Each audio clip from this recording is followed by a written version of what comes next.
every single episode is going to be live.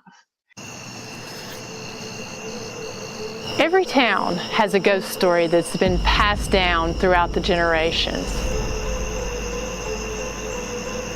But what if those legends are true?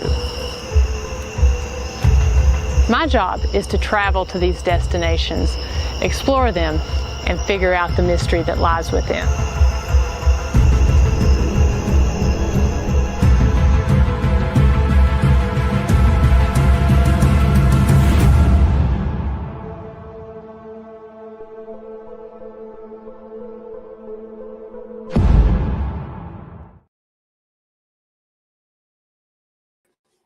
Hey, everybody.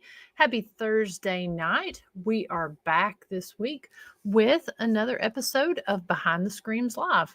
Let me see if I can adjust this light. For some reason, I've got some hot lighting going on up here. Anyways, welcome everyone. We're back. We're still in the middle of Ghost Biker Exploration Season 7, talking about our 4th episode that we had for our Behind the Screams Live. So thank you all so much for tuning in tonight and joining us. Hope you're having a wonderful week. I can't believe here we are in the middle of December. Christmas is fastly approaching, and I hope that everyone is having a great month and is getting ready for the holidays. So just want to say hello to everyone that's over here in the chat room. If you're over here, hope you'll say hello to me so I can give you a shout out here. Hello to Nancy Weems. Thank you so much for tuning in. Of course, Ronnie Anderson from Bedford Paranormal. Hope you're doing well, sir. Miss Sonia Thompson from North Georgia. Thank you so much for tuning in here tonight. Mr. Bob Burnell. Good to see you, sir. Hope you're doing well. Daryl Paulette from Clover Hill Village. Good evening to you. And John Keller, I hope you're doing well as well. So like I said, we've kind of got a little bit behind on some of our episodes here because we were pretty busy during the month of October as well as November.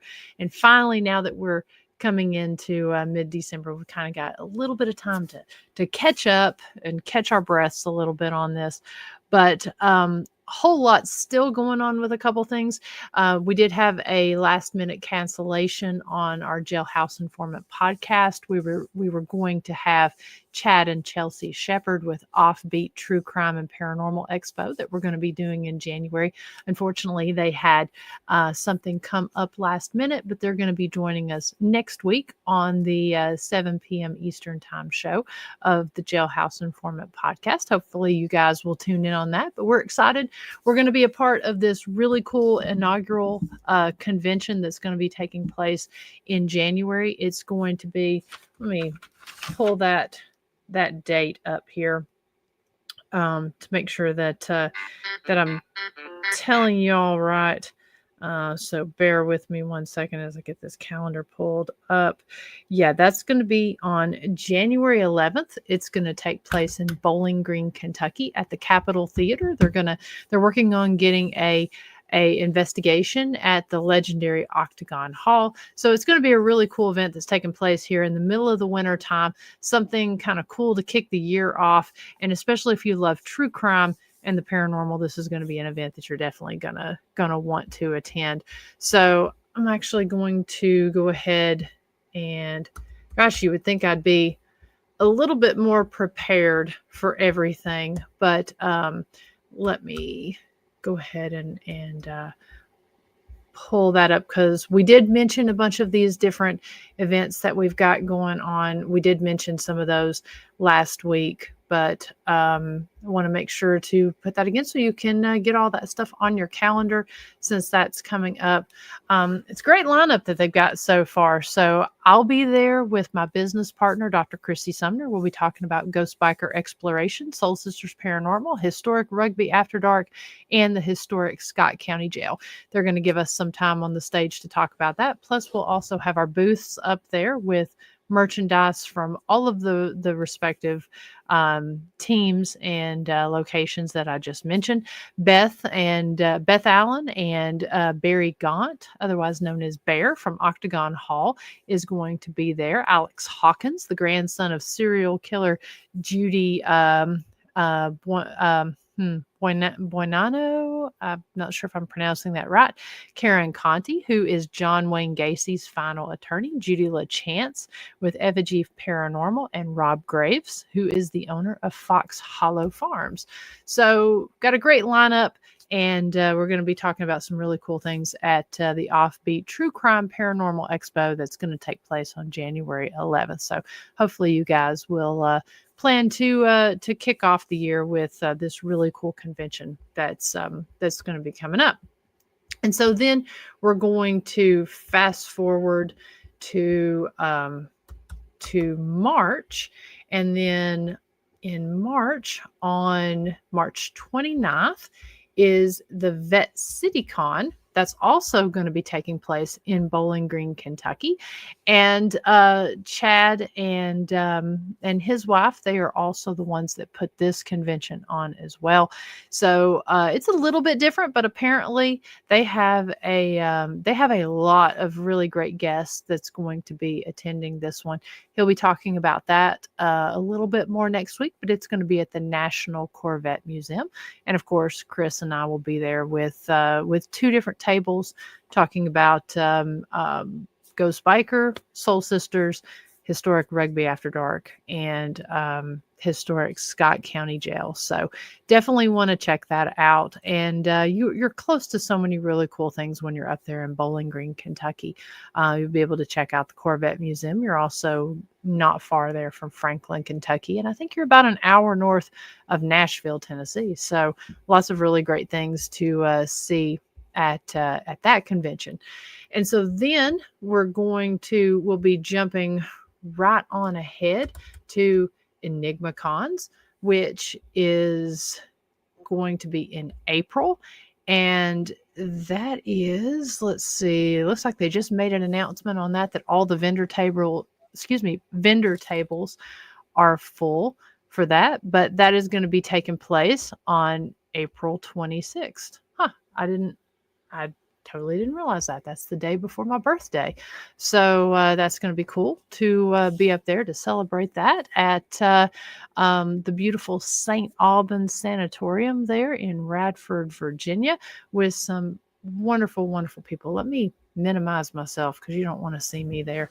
Definitely want to see all these great folks that we've got that's going to be at this event. And so I've had several of these folks on my show. Steve Dills with Transcend Paranormal, and Miss Pat O'Keefe, and of course none other than Glider, Mr. Adam Bonnet, and then Copperhead's going to be there, and that's just to name a few. Looks like James Anito is going to be there. There's a lot of great folks that are going to be at the convention here. And so, again, that's going to be April 26, 2025. Can't wait to be there. Looks like Mr. James Brady and his beautiful wife is going to be there as well. So look forward to seeing you then. Hopefully we'll see you before that, James. But if not, we will definitely look forward to seeing you there at Enigma Cons there in April. And then we're going to be moving on to May. We'll probably have a couple other events that that happen. Of course, I can't type and talk at the same time. Let's see here. Let me get this. Let me pull this up. The event that's going to be taking place there in May. Let's see here. I want to make sure I pull the page. I'm not sure if they've made any new announcements here or not. But Barnaby Jones is going to he's invited me to be a guest at the CAPS Cryptids, Anomalies, and Paranormal let's see here event, and that is going to be taking place. I don't know why I'm not seeing it when it pops up. Bear with me. There we go. It's going to be taking place Saturday, May 10th. So here we go. Sorry about that. Thank you for bearing with me. Yeah, so that's going to be taking place there over Mother's Day weekend in May, and it's the Wisconsin Cryptids, Anomalies, and Paranormal Convention. And so Barnaby Jones with Wisconsin Caps is putting this event on, and they've got some really cool speakers. This is going to be my first time in Wisconsin, and Friday night is going to be the VIP dinner as well as the Bigfoot hike that's going to be taking place. Saturday will be the actual convention, and then on Sunday they're doing a 2-part paranormal investigation at a really neat location. It's undisclosed at the moment, but they should be announcing that very, very soon. I know that it's not very far from where the convention is going to take place. I think it's about 10 minutes away from there, but you can find more information there on if you just type in the Cryptids, Anomalies, and Paranormal Convention, or CapCon, that is going to take place there in Wisconsin. So plenty of time to get those tickets and to get your reservations and your plans to join some really cool events. I've been seeing a lot of announcements for a lot of different events that's going to be taking place here in 2025. So a lot of the events to choose from. And so I know you're going to want to get your tickets booked and your reservations made for those events to plan to join some of these folks. I know we plan to hit it really hard. Took a little bit of time off there during 2024 to focus on the jail and the bank building and getting a lot of that in order, and trying to get a little more moved into to my house and work on getting a lot of that remodeled over the past year. So so we're really hoping that 2025 is going to be another year where we have some new merchandise, some really cool things to talk about. A lot of the conventions that I'm going to be speaking at this year, I'm going to be talking about the live investigations that we did here this past season, as well as the season before, and some of the really interesting experiments and stuff that we've been heading up at the jail, as well as historic rugby. So, so yeah, if you've got some really cool events that you want us to promote out there, send us the information on it. We'll put them on the show here. And, maybe I'm hoping to try to make it out that way to see some of these. So, yeah, looking forward to seeing you there as well, Ronnie. And I don't know if it's a little challenging during the throughout the year for me and Chris to be able to do events together, just because we have to close the jail down. Being a small business with just the two of us, it's a little tricky to be able to do that with different investigations and stuff. But you never know. We'll see what happens. I'll definitely mention it to her and see what we've got going on. And thank you for the invitation and for understanding. And hey, Kim, yep, definitely got some really awesome stuff coming. So and hopefully more live investigations, as well as some other interesting live things that we've got coming up throughout the year. So so now that we got that out of the way, actually one more thing that I definitely want to make sure to mention here, looking at my list, last week, and I will actually go ahead and pull this up as well. Last week we had mentioned that we were a part of Christmas at Rugby.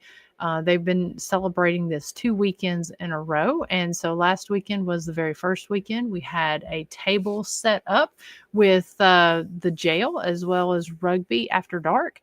And I donned my best Victorian Christmas attire and set up the booth there. We had exclusive jail merchandise, as well as some of our exclusive Historic Rugby After Dark, we were able to sign people up for tours that we have coming up, as well as private investigations. And we were able to do some of that. That was really exciting and really just let a lot of people know about some of the really cool things that we have going on. We did have a selection of items from our gift shop that we had set up there. And there was some really great merchants and vendors that were set up that had some really, really creative and fascinating items that you can support these small businesses and add a little something to people's stockings and under the tree here at Christmas time. This was perfect for this. But we were set up there, and there's Brian. He's one of the docents there at the Village of Historic Rugby. He does a phenomenal day tour. So, and then there's just a few of the vendors that were set up there in the visitor center.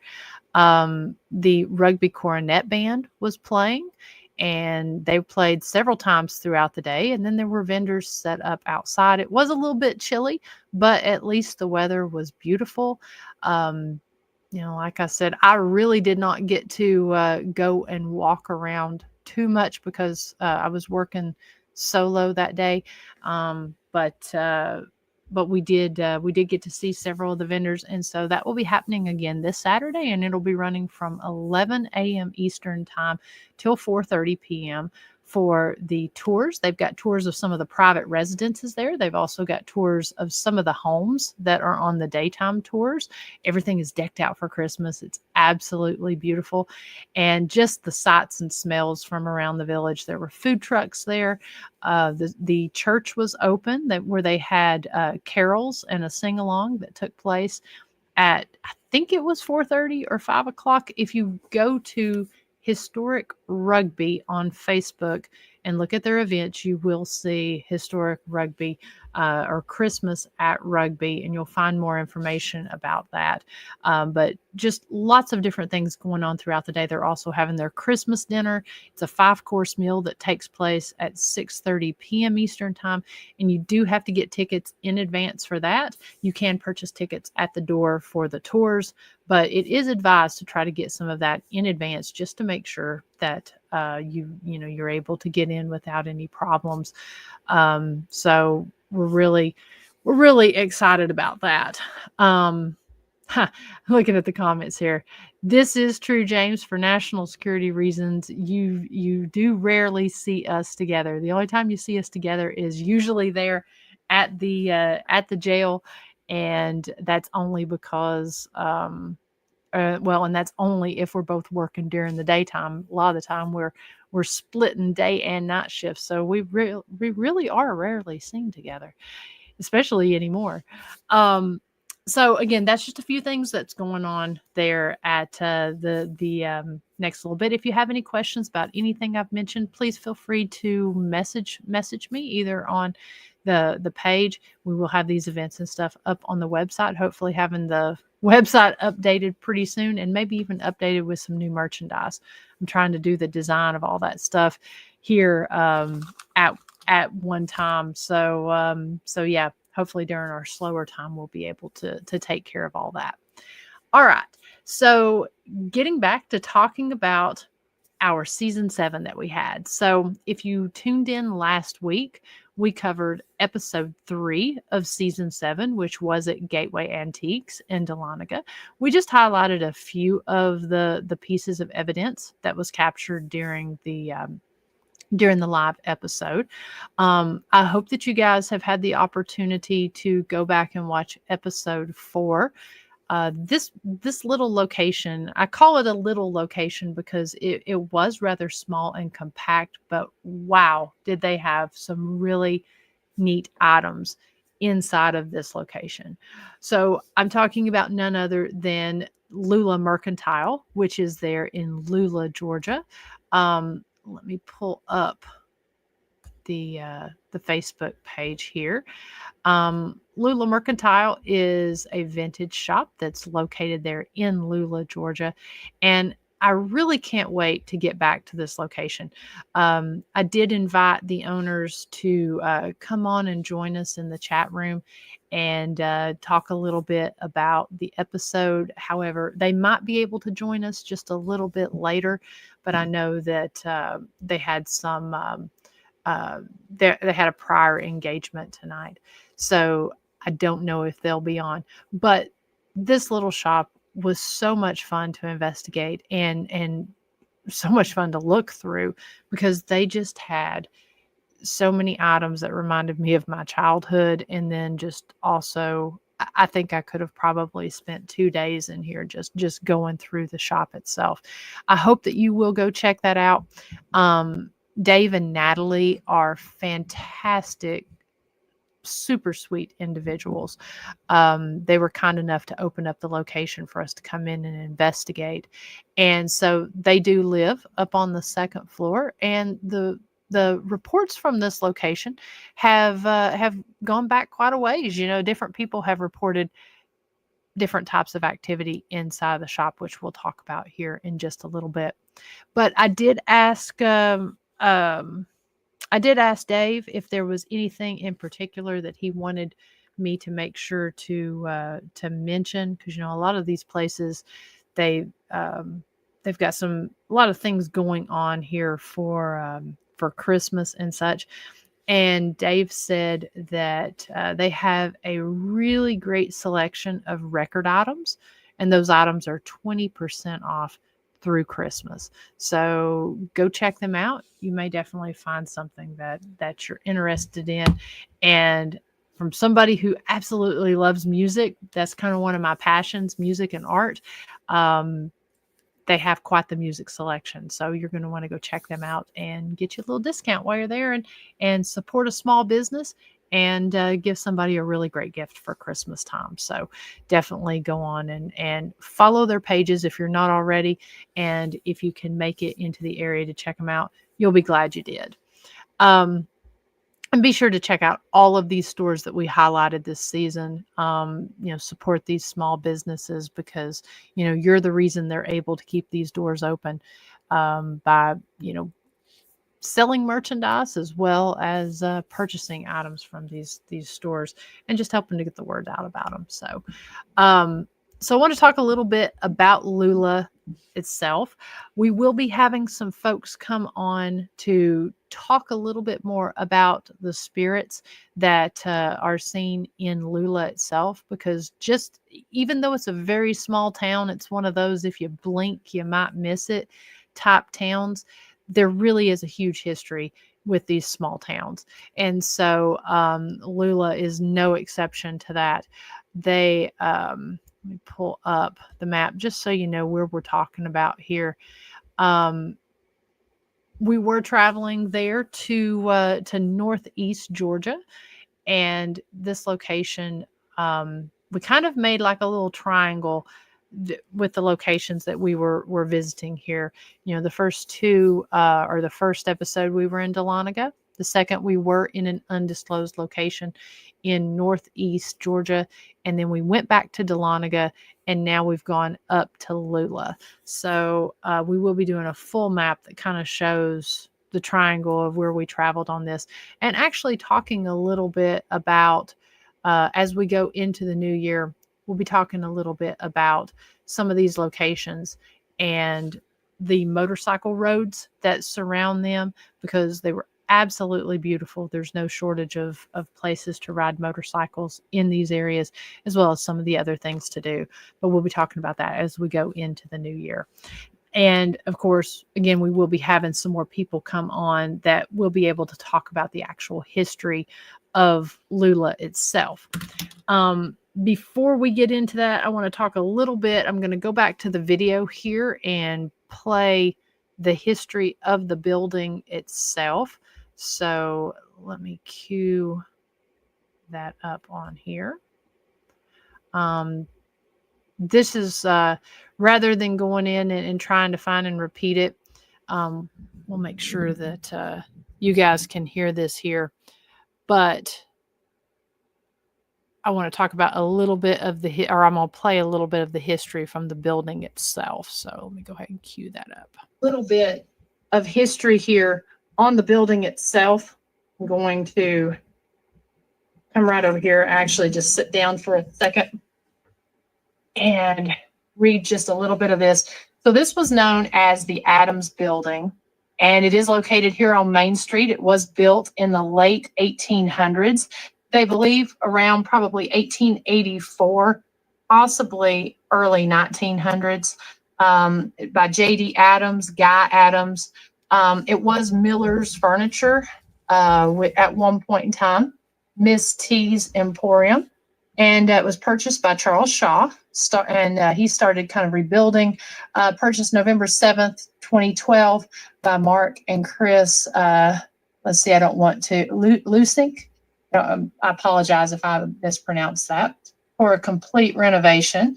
It was believed to be built in 1884. The first deed to the property was found in Hall County and originally part of Franklin County. In 1855, from Benjamin Cleveland to James P. Eccles, and it was conveying 200 acres at the time. Eccles conveyed the same 200 acres to Joseph H. and Dunstan Banks, which I got to see a little bit about Banks down there in the historical building down there. Let's see. In March of 1972, Banks conveyed several town lots, including this lot, to the Northeastern Railroad, dated 1873 through 1892. And it goes on to talk about several other families. Let's see, in 1909, H.B. Martin purchased the property in 1913. Martin passed away, and the estate sold the property to Guy Adams in 1939. That picture that I showed right there in the beginning was some of Martin's relatives. And let's see, the upper front porch deteriorated and was removed in the 1940s. Jim Adams moved his store from 607 Main Street to the Adams Building after the death of Charlie Simmons.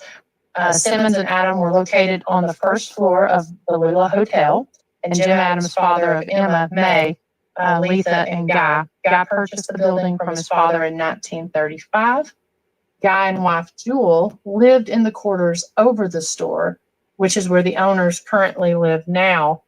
They purchased that and lived in there. Jim Adams died in 1951. Guy Adams, 1972. And he retired from the railroad. Jewel, who lived upstairs, died in 1961. And so, and then it goes on to say that no one has lived in the upstairs since 1961 after the death of Jewel. Miller's Furniture was here, then Miss T's Emporium Antique and Gift Shop, and the owners stayed in the back of the building when running the store. So we are right next door to a Masonic Lodge. And what's really neat about this as well is that the Masonic Lodge in 1920 and the Odd Fellows and Good Templars Lodge was on the second floor as well. So really, really interesting history, and we appreciate them providing this really great history. Okay. Okay. Thanks for letting me know, Brandon, that there was an echo, and I apologize for that. I'm noticing that whenever if I'm able to download it and play it where it's uploaded on the computer, it doesn't seem to echo. So hopefully, I tried muting my mic to see if that would make a difference. We'll see if that does. Did it seem like, if somebody could let me know, did it seem like that the echo kind of stopped toward the end? If someone could let me know. Because I know that I'm getting ready to to play a couple EVPs. You may or may not be able to hear them with that. We will be downloading this episode and cutting it out, or I mean cutting it up here later on. And so I'll be able to actually upload that. So okay, good. Thank you for letting me know. I'll make sure whenever I play these that I actually mute my mic, and that way hopefully you guys will be able to hear that better. I'm actually gonna turn this heater off right there, and hopefully that will cut down on some sound as well. This microphone's a little bit sensitive. So in the past, whenever we would do these review shows, when we would do the pre-produced episodes, we would go in and we would essentially play the entire episode. But since we've started doing lives, we're going in, and these lives are like 2-3 hours. I think the shortest live is like 2 hours. So obviously we're not able to sit here and go through the entire episode. So what I've kind of done is I've written down a few timestamps that I've got while I've been reviewing evidence, and just a couple things I wanted to share. So we're going to kind of go through, going to summarize the episode. I hope that you all will go back and watch it and send me some of your timestamps. I'd like to thank Sonia Thompson for sending me a timestamp earlier today. I was able to go in, check it with the episode, and actually confirm a pretty cool capture that we got during the episode. We did have people hear this in the moment, but obviously I couldn't hear it in the moment, so I went back, looked at it, and we actually kind of caught something sort of interesting. So I'm gonna just play a couple things and we'll go through it here. So let me get this. So since I have to go and find these timestamps, so this first one, you guys know I like my flashlights. I know some of you are kind of on the fence on a few things, but like a lot of the different locations, this entire season, none of these locations had been investigated before. So flashlights tended to work pretty well, and I was pretty impressed by 3 different tools at a lot of these locations.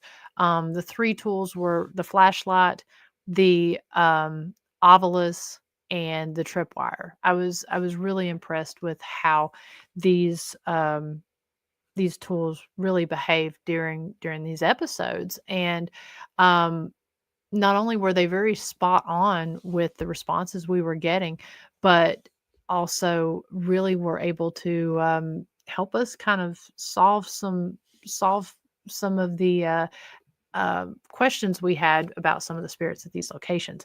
So this first one I'm going to play, we're going to start off with just a little bit of simple flashlight activity that I thought was pretty on point.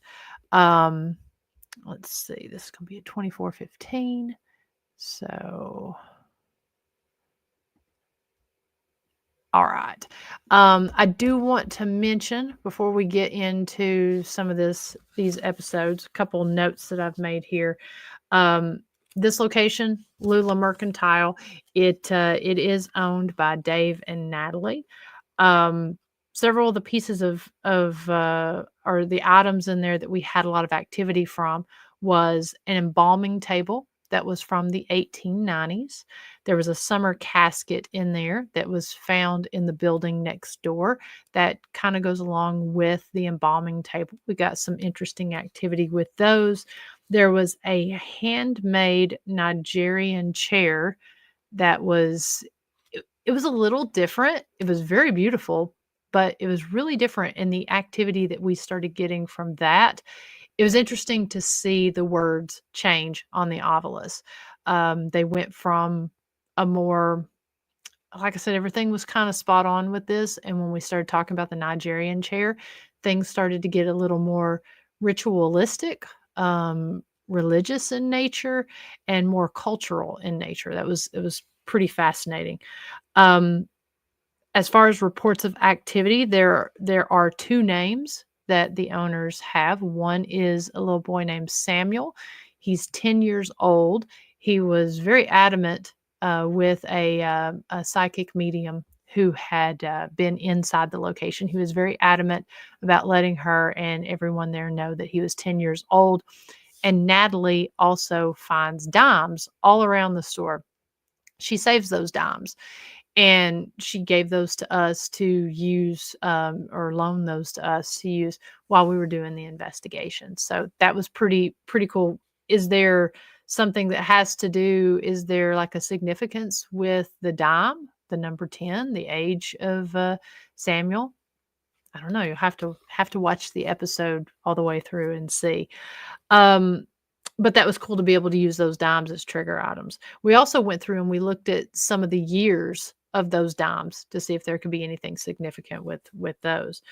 Um, like I said, the owners, they live up on the second floor, and they did allow us to put a static camera up on the second floor in the area where there's thought to be potentially a portal or a vortex, which goes from the closet that's downstairs up to the second floor. We have not had the opportunity to go through all of that footage yet, but it is interesting because the Ovilus did kind of talk a little bit about that area when we were down in investigating the embalming table. And then also they do lead a ghost walk there in October, and we'll talk a little bit about this as we get into the episode. But the lady who leads the ghost hunt, or excuse me, the ghost walk, and shares the story, we do believe that they did give us her name while we were doing the investigation. So we'll get to all of that here in a few minutes. So yeah. So before we I wanted to kind of mention all that before we got into that. So let me go ahead, pull this up and get to the time frame here. So let me go ahead and start it. I'm going to mute my mic and let me know if you have any issues hearing as we do that. I'll sit these. I'm going to sit one right here, and I'll sit another one over here.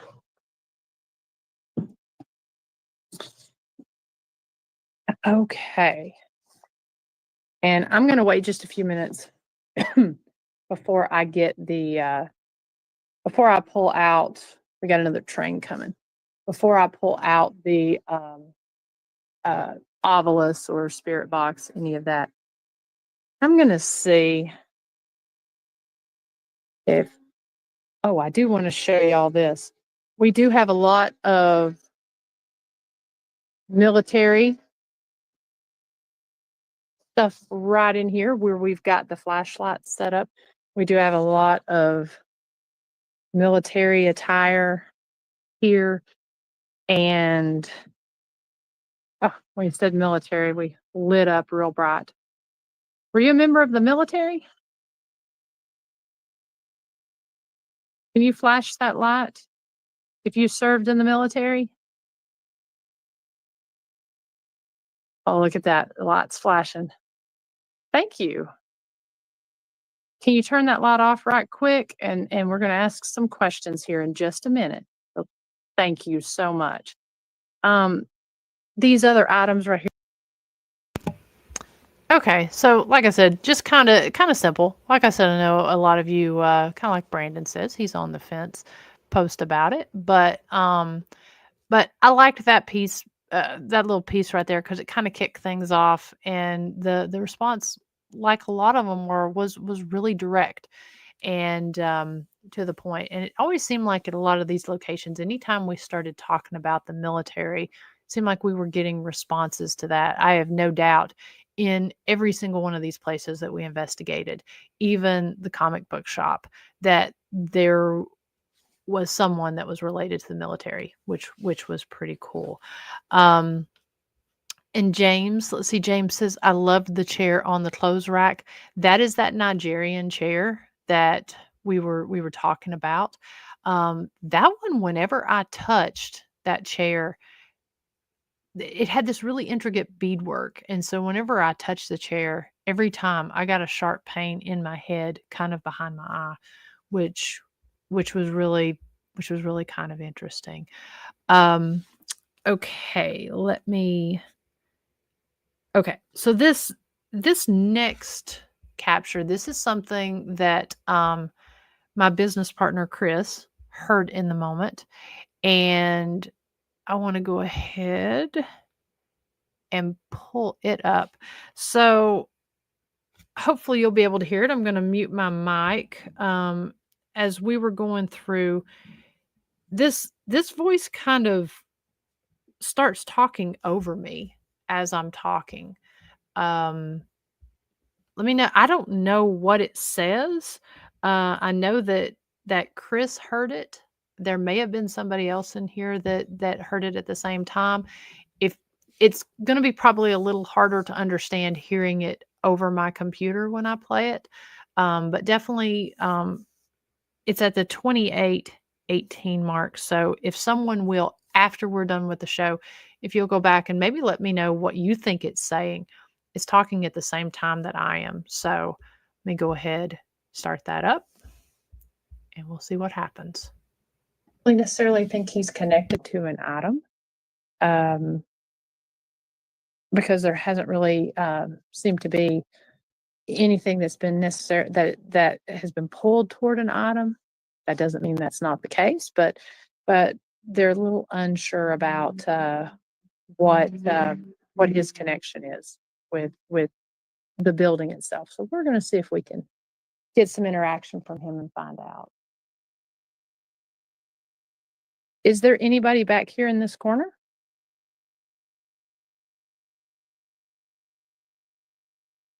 I'm going to move to the front here so we can get a little bit more view of the tripwire. It's a little more challenging to get a solid view here because they've got some really cool stuff here. So I don't want to crowd your. Okay, so I'm going to actually replay that, and it is at the 28:18 mark. So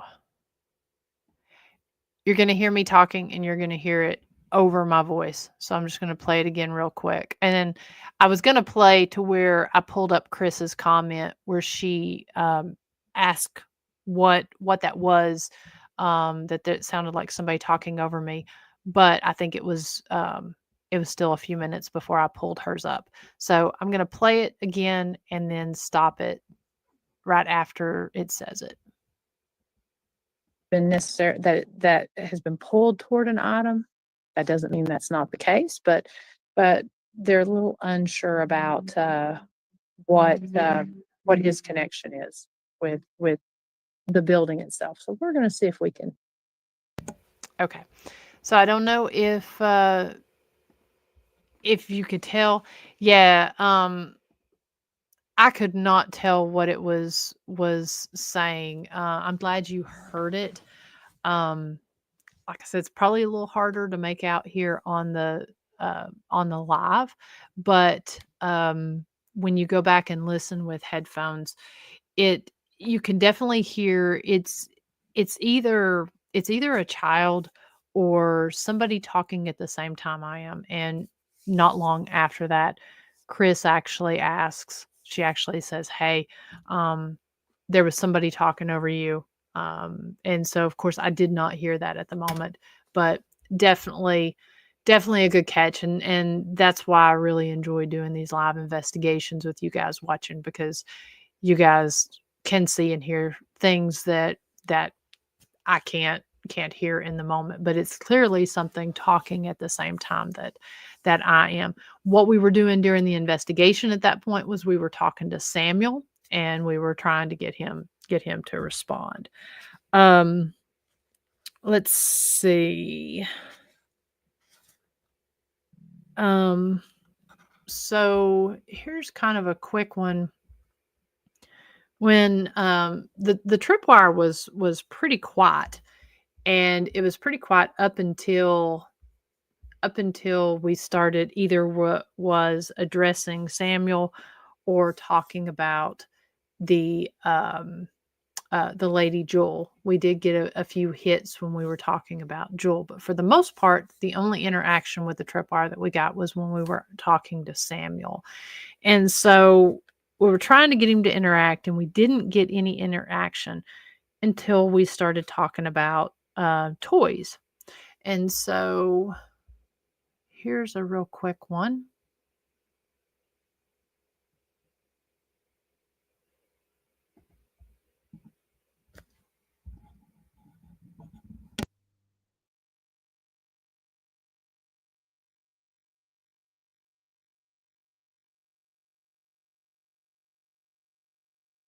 Now I brought some toys. We may try to play with those here in just a little bit. Oh, tripwire just lit up. Ah. Do you want me to bring some toys out? Oh, wow. I don't know if you guys could see this whole thing. It just. Thank you. Can you step back from that, please? I see you learned how to play with the tripwire.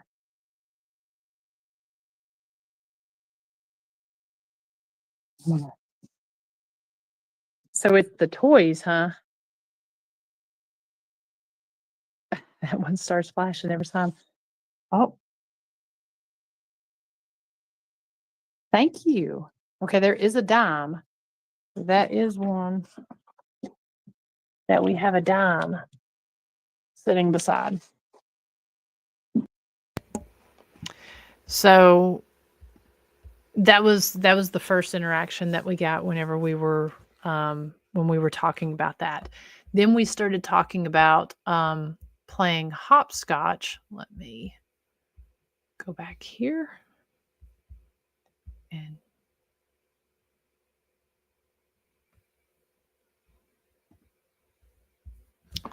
okay.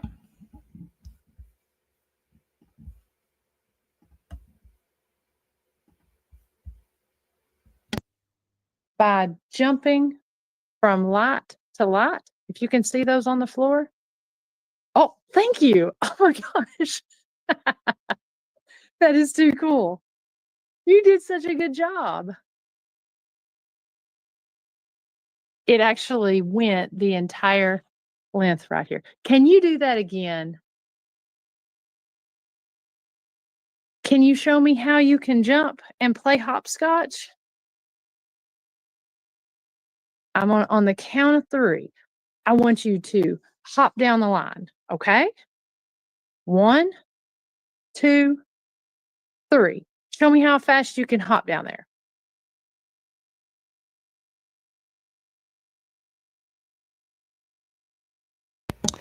Now, of course, he only did it the one time, which, you know, I like being able to show that. I mean, it's always great whenever they can do the stuff on command, but sometimes just being able to do it once and do a direct response for me is good enough just because of the fact that you know, that if it happened every time, you kind of start to go back and question the results. So so I like the fact that they did it on command. They were really direct the first time, but it didn't happen again. So and that was pretty much the extent on the tripwire of activity we got. Now, Ronnie, one light did stay on, and that was the light that had the dime with it. We did end up moving the dime to a different location to see if maybe it would light up whenever we moved the dime. That didn't happen. But I'm not sure if you are thinking about a different location, but I know the very next location that we did at the comic book shop, we did have one particular area that kept lighting up there. And then we did have an issue with one light at one point. It stayed red. After it lit up like that, it did stay red, and we couldn't, even when I was rebooting it, we couldn't get it to turn off. So, but that was the only time that the tripwire actually lit up, was when we were talking to Samuel there. Okay, so So we got a couple knocks and bangs. I'm not going to pull those up, but we did have a couple knocks and bangs that were going off that people were hearing in the moment. And then something else that kept happening while we were doing these investigations at the different locations was we kept having them talk about different items that were in the store. It was pretty cool. It's like they were sending us on a scavenger hunt. And so this next section that I'm going to pull up, and you'll actually be able to see the red light there as I pull this up. We were asking, so again, the light was lighting up whenever we were talking about toys. So we got the Ovilus to see if they could, if Samuel could direct us to his favorite toy, and this is what we got. So let me get that started. I'm glad you all heard that.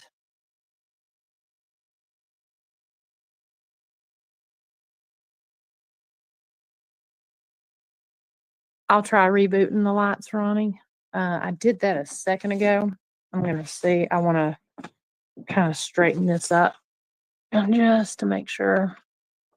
These tripwires, I don't know, they're one of my favorite tools, but boy, they can be finicky.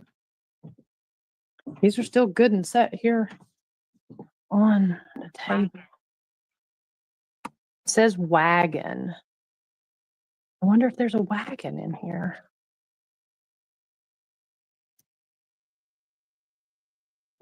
See if we can find. It was right over here when I bent down to reboot the lights. Just gonna see if there's a wagon anywhere over here.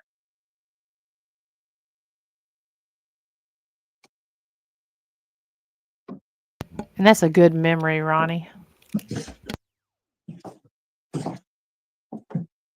There's a tractor.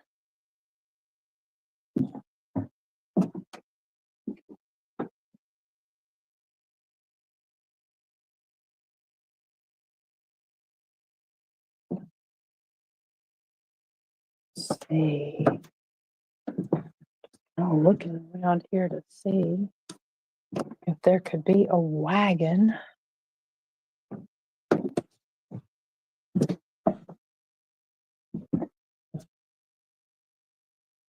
Thanks, Dave. Dave is one of the owners. No, they're being extremely quiet. Let's see here. So we have rebooted the lights. Let me just double check. Make sure the lights are good. Except for that one up there by the dime. I'm going to move the dime. I'm going to move it down. We've got a dime by that one. I'm going to move the dime just to see if that changes anything. Dave, are you aware of a wagon that's down here? We will go back and listen to some swim. Wagon and swim. Stuff. Yeah, I got lots of cool stuff in here. So I'd like to just make sure you're here. Can you tell me an item? I know you've already said wagon. Can you tell me about your favorite item or favorite toy that's here in the store?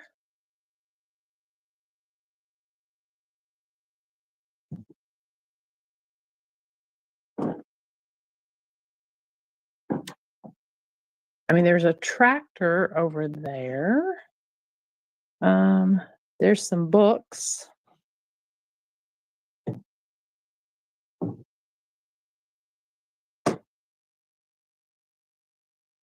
Good point. Dave says maybe he was hit by a horse-drawn wagon. Let's see. This said good and tone as soon as we ask that.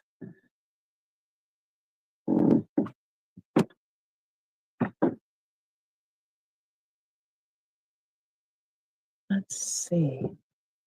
Here's some trucks. And some little cars.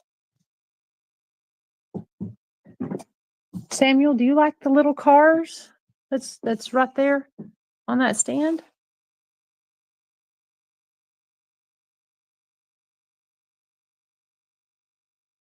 Okay. Were you injured by a wagon, by a horse-drawn wagon?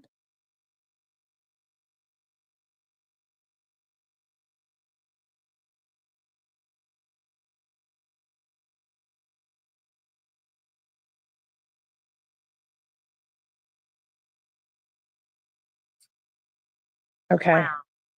This said rocket and whale.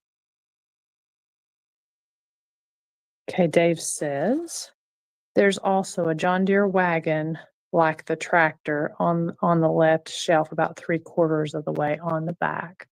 I think I see what you're talking about. Okay, this also said rocket, so yep, there's the wagon.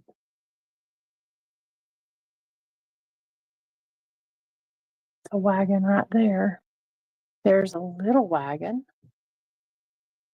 It's a little dark, but you can maybe see it. I think I've got this says pulled. Oh my gosh, look at that. This is religion. Pulled and safe. Okay. So this is kind of odd to me. When we found things, when we found the Angel Bank, it said safe.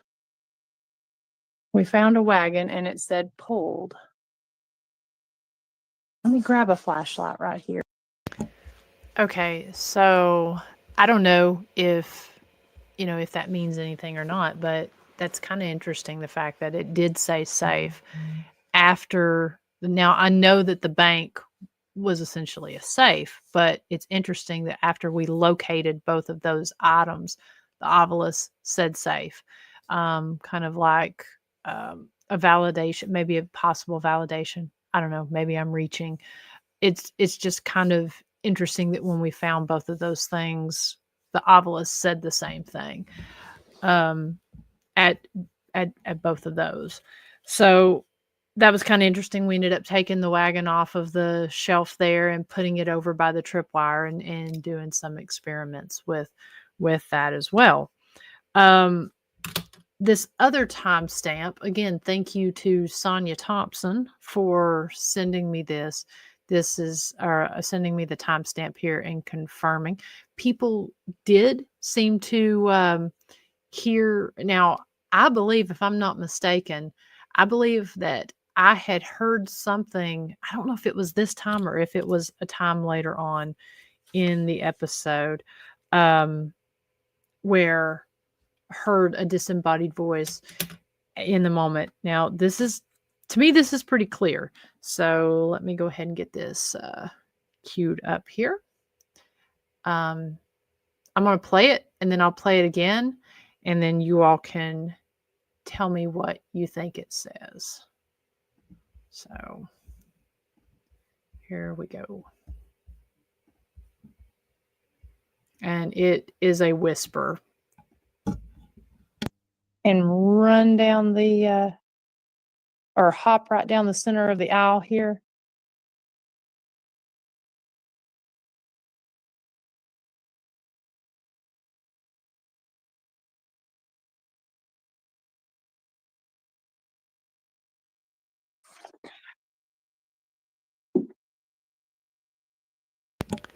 Okay, I'm going to play it one more time. So what we were doing at that point was we had set the wagon up and we were asking him to, Samuel, to hop down the aisle. I believe that, this is said right around the 51, 39, 51, 40 second mark. Both Sonia and myself seem to think that it says forget or forgot. So you'll hear the whisper.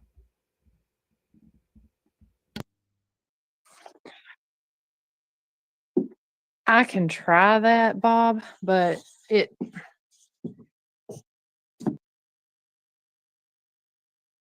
and run down the or hop right down the center of the aisle here.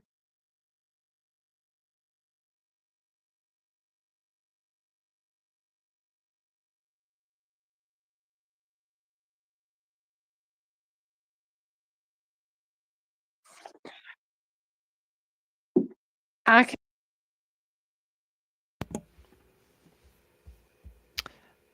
Okay, hopefully you all heard that. But it was just kind of a whisper that sounds like it said "for God."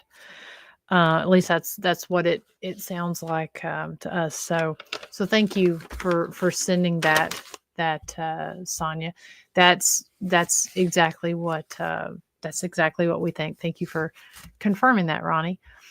Let's see here. Just a couple more. So we kind of skip on back and we did kind of a long session with the embalming table. And on that one, several different things were happening. So of course we had the tripwire set up there. We had several flashlights set up. We had the EDI box as well as the mail meter. We really weren't getting a whole lot of hits when it came to the mail meter. We did have one significant spike there, but for the most part, it was staying kind of at a low number. But let me move this timestamp on ahead here. Okay. All right. So again, this embalming table, it was from the late 1890s, and there was actually some of the you could actually see some of the embalming fluid still on the table, which was pretty wild. But let's go ahead and start this up. I thought this was a pretty cool interaction.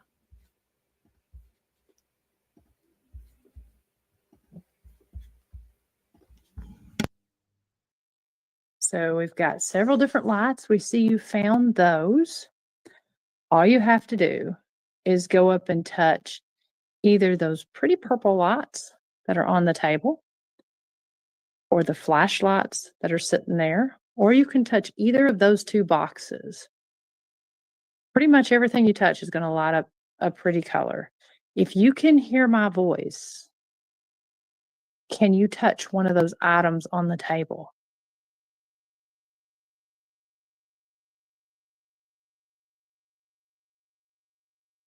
Oh, wow, both flashlights came on.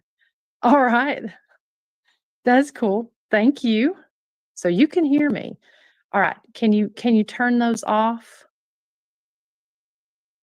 If you can turn those off, I'm going to ask you a few more questions. Turn those off on the count of 3. All right. Thank you. Can you turn that other one off? 1, 2, 3. I see you trying. Go ahead and step on back. Thank you. Oh, you guys know how to do this. Okay. So there's no spikes on the mail or anything like that, or on the EDI. All right. So you can hear me. Can you see me? If you can see me, can you touch one of those lights on the table? Or touch one of those boxes if you can see me?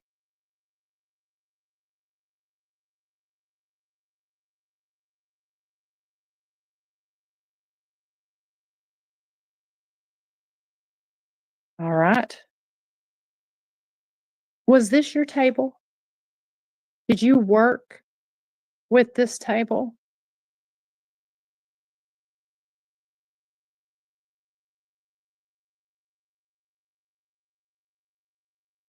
Oh, you were? Okay. So this was your table. Okay. Can you go ahead and turn that light off? Great question, Melissa. Thank you. Were you an undertaker?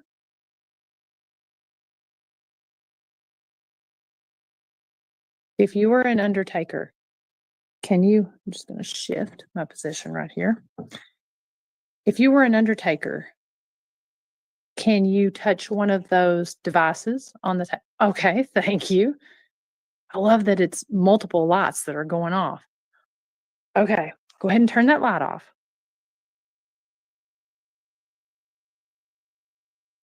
I just got to say, that is a tremendous service that you offer to the people of the community by the job that you do. Um, that is not an easy job dealing with what you deal with and what you see, but it is a tremendous service to the people of the community. So thank you.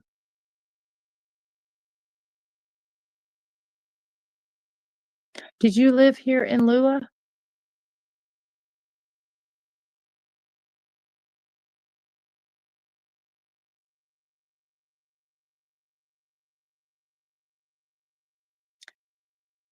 Dave, I don't know if you're still with us there. Do you know where this table, if it was used here in the community, or if it came from somewhere else? Are you from? This says British and Little.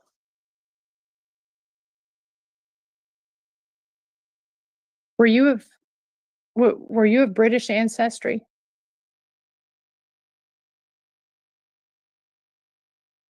Okay, he says absolutely not from Lula. Good to know. Linda, I am in. All right, so that's just a little bit of that activity that we were getting there from the embalming table. It's interesting to note whenever we ask about the person or the table being from Lula, nothing lit up. And of course, Dave was actually able to confirm that the table did not come from the area. So it was really awesome that he was tuning in. They were at their home, and which was upstairs there, and so they were tuning in the chat room and able to ask questions as well as validate certain things that was happening, or to help to kind of send us in different directions. So we were very thankful for that. That really, really helped and kind of added a really interesting aspect to the investigation. So that session with the table went on for quite some time. We had some really interesting responses. I think one of the more fascinating things that happened while we were doing this was we asked for them to raise the temperature.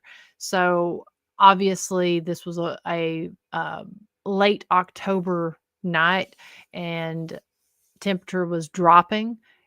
So we asked them to raise the temperature. It would just sort of be natural for the temperature to fall. So we did ask them to raise the temperature, and throughout this session, the temperature, which had been dropping, it went up, and we asked it to go up 0.8 of a degree from where it was at. I think it was maybe originally at like 65 degrees. So we asked it to raise it up to 65.8. And during the course of about a 5-minute time period, they ended up raising the temperature to the point that we asked them to raise it to, and it stopped and held steady. And then at that point, I believe it started to, it either held steady or it started to go down, but I know they were able to take it up to 0.8 of a degree, which was pretty interesting. And especially the fact that the temperature had been dropping throughout the investigation. So that happens during that part of the investigation there. Let's see here. Ronnie asks, did you check and see if it had a manufacturing tag on the table? Could you tell when, where and when information about the table? So this is what, let me pull this up. This is what Dave gave me. And this went with the table here. So let me pull this up. We can kind of look at it together here. So this talks about the actual embalming board. I I don't think it talks about the style of it. Let's see. It's sold on its merits in every state of the union, from Maine to Florida to California. Let's see. Every part is for the best practical purpose, and that the result extended practical experience. Let's see. So this is kind of, I guess, an advertisement on it, and then of course it talks about special notice and directions. Let the board lay on the floor and open, and raise the legs and the brackets in position as shown in the engraving. Let's see. Basically, this one is just talking about the instructions on folding it and setting it up. I like this. Take notice of the whole construction, that you may see how it works before you put it into practical use. Also notice how easily and quickly the head and foot rests can be adjusted. So whatever the height of the body may be, the hips joints can be placed directly over the lower end of the elevation, and the body from the hips upward raised or lowered to any desired position. And with the elevation properly adjusted, the blood will naturally gravitate to the lower parts. Not only will a great deal of trouble be avoided, but better results will be attained. So that is the only information that that I have on that. But I don't know anything specific. I'll have to see if Dave had any other information on that. But that was all we had. Now let's see. The other part I wanted to pull up. Let me cue this part of the video up here. When we clip the video, that's going to make life a lot easier. So as I said there in the beginning, so they were giving, they do have a lady that was giving tours here. She had given tours a year prior, and we were just, I think that she was going to be giving tours the very next weekend after we, well, actually, yeah, we left on Wednesday, did the investigation on Tuesday, and they were going to be doing tours on Friday and Saturday of that same week. So the lady who was giving the tours, I'll talk about her here in just a second. But let me get this pulled up.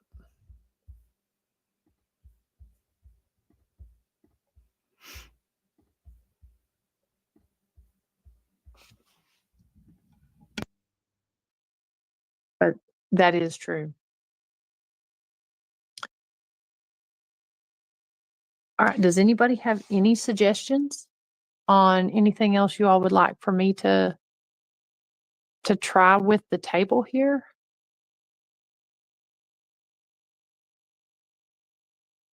Oh, there's the flashlight. Okay. So to the gentleman that is the undertaker that owns the table, I've got this little box right here in my hand that will you can use it to talk, you can use it to give me a name. Um, can you tell me your name? I'd like to be able to either address you by a first name or a last name.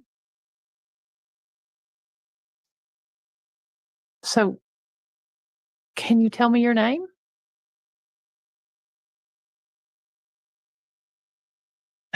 M. Okay. Does your name start with an M?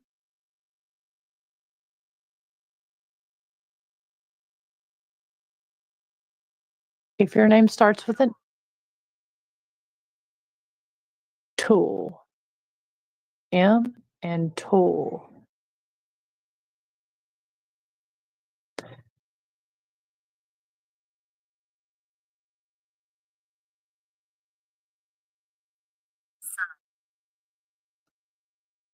Son. This is weird that this has started talking again. So son is in SON.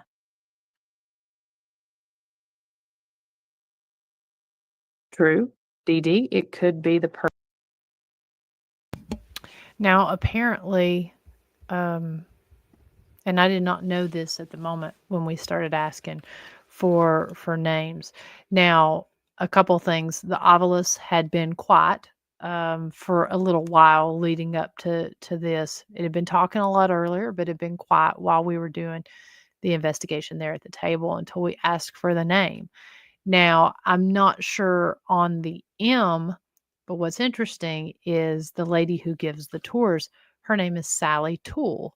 And so it's spelled like tool on there, except I think it has an E on it. But we all know with the Ovilus, sometimes there's misspellings or mistypes because sometimes those specific words aren't in the word bank.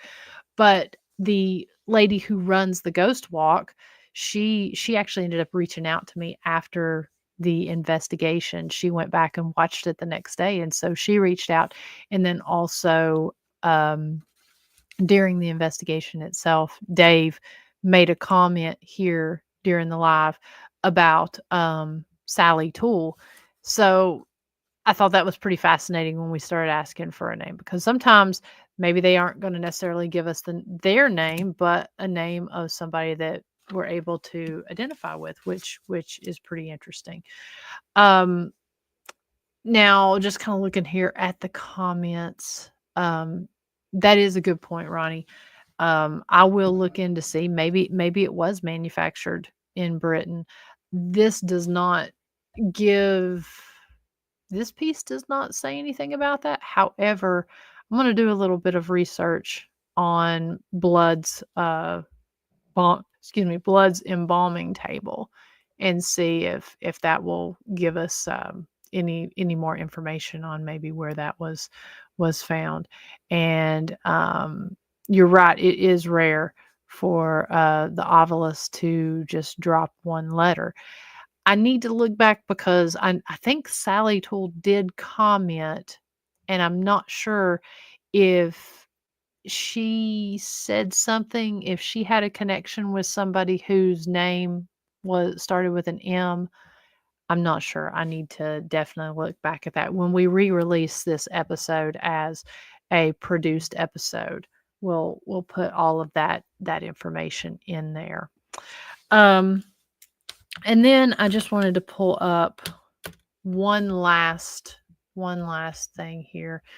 Let me get this. We did move over and start talking to the chair, and this was some of the response that we were getting when we started talking about the chair over there. So this will be our last one. For a few minutes and talk a little bit about this really cool chair. Let me fix this flashlight that I have in my hand. Let me turn it off. There we go. Okay. Now you've been turning your lights on and off. We've got two lights sitting there. Sitting there at the base of the chair here. We also have some lights in the floor.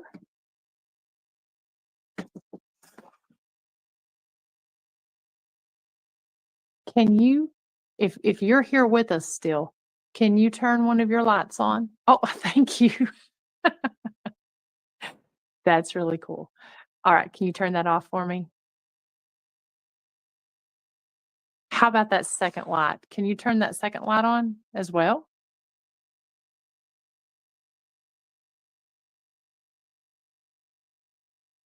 This just said head.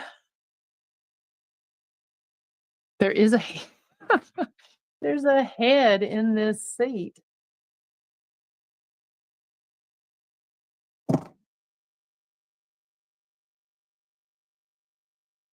Aim. And there are heads on all the way around this piece right here. There's a head on every side. No, Dee Dee. Object. No, Dee Dee, I did not whisper. So we'll have to go back and see. Oh, there goes the flashlight on. Did you whisper?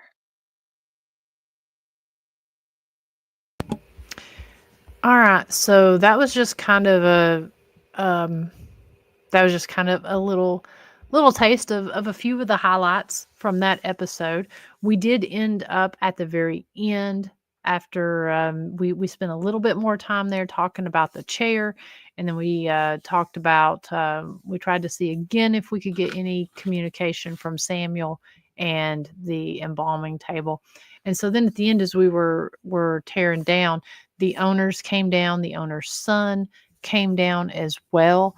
And we actually did a little bit longer. I guess I was there probably another hour, an hour and a half after we came off the live. The live was about 2 hours and 45 minutes.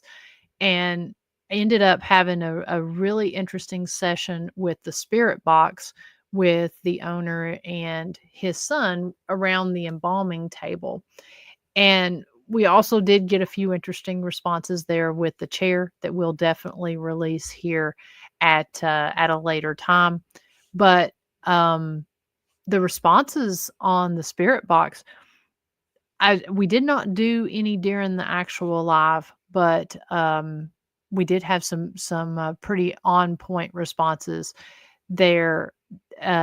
I don't remember the responses off the top of my head, but we had some pretty on point responses with the owner's son there and the embalming table afterwards. And if I'm not mistaken, I believe the voice that was responding to us throughout, it was the same voice throughout this rather long session. I believe it was about a 25 minute session there on the spirit box. So like I said, we will release that, but it was pretty neat.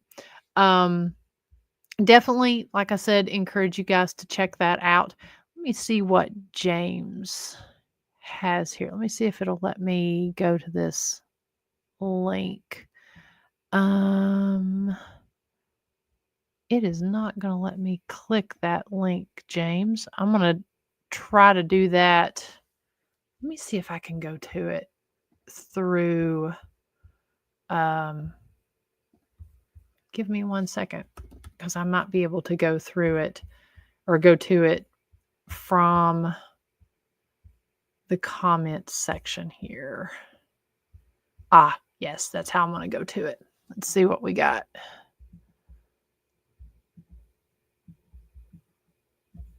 Let's see here.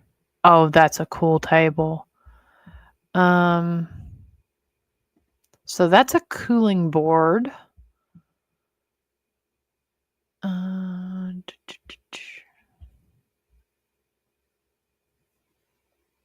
That's actually really beautiful.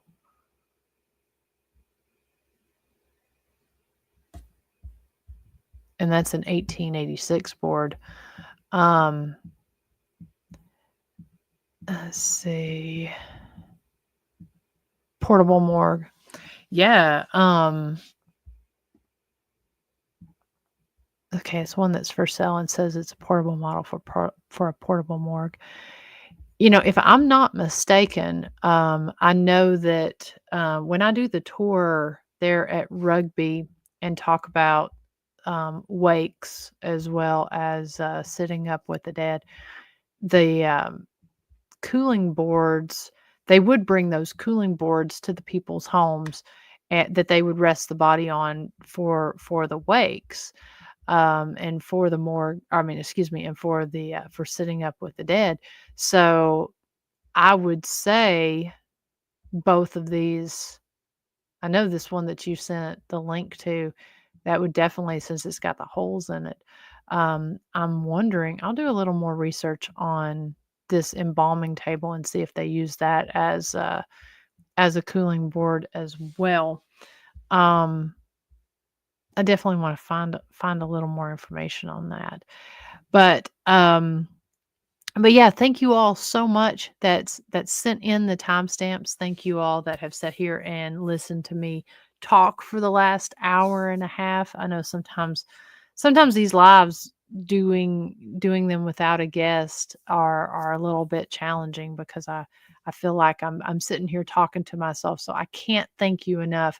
It always helps to have that feedback and that follow up back and forth so that I don't feel like I'm just sitting here rambling on. So I truly appreciate that, guys, for you doing that. Um, and definitely, we've mentioned a bunch of different events. Check those out. If you will, go and check out. We've got one more episode left of the season finale that we're going to be dissecting, and that is the actual season finale of season 7. That will be next Thursday night at 9 p.m. Eastern time. We're going to be traveling down to Commerce, Georgia, and investigating Nerd U. They just had their Toys for Tots event last Saturday night, and from what I've heard, it was a success. It was a wrestling event where they were trying to get money and toys for Toys for Tots. So we're really, really glad to hear that that was a very successful event. And if you want to talk about some really cool Christmas presents, this location is one that you definitely want to check out, because if they've got something for the gamer, for the comic book lover, and I gotta say, the activity that we got during that investigation, it was again another truly unique location to investigate. I was really, really impressed with the type of intelligent activity that we got throughout the investigation. So I'm very grateful and thankful for the locations that allowed us to investigate this past season. And I'm very thankful for you guys that tuned in and helped us investigate. So go check it out. Watch the episode. Send me any timestamps. I know that we did have some voices. We did see some things that I've got to go back and look at myself, and hope you will help me with that. I doubt that I will get through any of the security cameras that I had set up, just because, again, I'm working on this between busy work weeks and getting through tours and getting ready for Christmas. It'll probably be the first part of the year before we're able to go in and release any of that static camera footage. We will resume here after we finish this season. We will resume with guests that will be coming on. Like I said, we will have some folks from Lula, from the town itself, that's going to come in and actually talk about the town and some of the ghosts and spirits that are encountered, and some of the local legends that are encountered there. And I'm not even going to hit on that, because I tell you, when researching Lula itself, I mean, it's located there on the Eastern Continental Divide, and it just from the geology alone, there's some interesting phenomena. So we'll talk on that a little bit later. Also, tune in to the Jailhouse Informant next Thursday night at 7 p.m. Eastern time, where we will have Chad and Chelsea Shepherd on, talking about Offbeat True Crime and Paranormal Expo that's going to take place in January. He's also going to talk about some of his collection that he has. He's got quite the fascinating collection. So all of that's going to lead us up to Christmas time. And like I said, we'll get into having some great guests next year. We may look at changing the format. I don't know. Doing a weekly show and having guests on, sometimes it can get a little bit challenging to get people to come on. And I want to make sure that I'm having folks on and we're talking about things and doing things that you guys find interesting. So if I don't know if you would rather have a more topic based format where we pick topics and deep dive into those, and maybe we don't have a guest, or if you would prefer me have guests on like we've been doing for the last, oh my goodness, the last 3 years. this has probably been the longest break that I've taken on the show during the month of November that we've had in the past 3 years. So, yeah, I just want to make sure we're having guests on and talking about topics that you enjoy listening to and participating in. So, I do have some folks that will be coming on the show that are not paranormal investigators. We've got some of those lined up that I'm really excited about. That got a couple kind of at least they're intriguing topics to me, but they're ones that it's real experiences from real folks who aren't investigators that are willing to share their stories with us. So got a little bit of that. It's going to be coming up in the new year as well. So anyways, we're going to go ahead and wrap this up. So until next Thursday night, whenever we'll be wrapping up the Behind the Screams and putting this season 7 to bed, I hope that everyone has a wonderful weekend. Come out and see us at Christmas at Rugby this weekend on Saturday, 11 to 4:30 p.m. Eastern Standard Time.